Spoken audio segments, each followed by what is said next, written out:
Nasampulan agad ng ilang motorista matapos ipag-utos ni Pangulong Bongbong Marcos na bawal na ang mga wangwang. Nasa frontline na balitang yan si Brian Basa.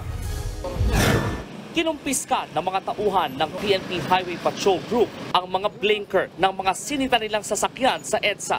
Kasunod yan ng utos ni Pangulong Bongbong Marcos na bawal na ang paggamit ng iba't ibang uri ng wangwang. Sa bisa ng Administrative Order No. 18 ng Pangulo, kasama sa mga ipinagbawal ang paggamit ng sirena, blinkers at iba pang uri ng maiingay at masyadong maliwanag na signaling device sa mga sasakyan.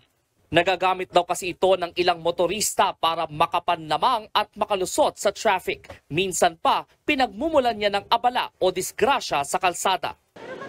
Yes, dapat bawal na siya kasi hindi naman siya nakakatulong sa batas trapiko. Mas nararapat kasi maraming mga may pera na nakakabili ng wangwang na hindi naman para karapat dapat silang gumamit. Tapos nagiging ang iba inaabuso. Hindi dapat. Kasi sabi ko nga kanina, may mga importanteng bagay na pinagagamitan yon. Katulad ng mga dignitary natin, katulad ng Presidente, Pangulo ng Pilipinas. Ayon naman sa grupong Alt Mobility Philippines, mas maganda kung walang exempted, ordinaryong mamamayan man o opisyal ng pamahalaan. Yung mas magandang pagtuunan ng pansin, ay yung paglulutas ng public transportation. Ang inaasahan sana namin na mas mauna ay yung order na nag-uutos sa mga national government agencies na gumawa ng comprehensive plan.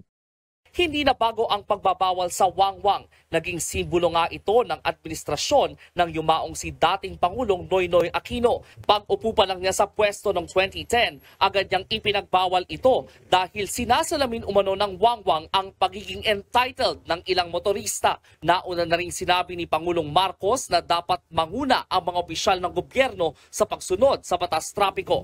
Kabilang din sa pinababantayan ng Pangulo ang dumaraming insidente ng gumagamit ng protocol plates kahit hindi otorisado. Panahon na raw para limitahan ang mga pwedeng gumamit ng special plates. Kanina, nanita rin ng MMDA na mga motoristang nakitaan ng commemorative plate pero wala naman ang orihinal na plaka sa harap.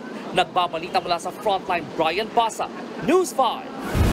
Mga kapatid, Ed Lingaw po, maging maalam at may pakialam sa mga napapanahong balita sa ating bansa.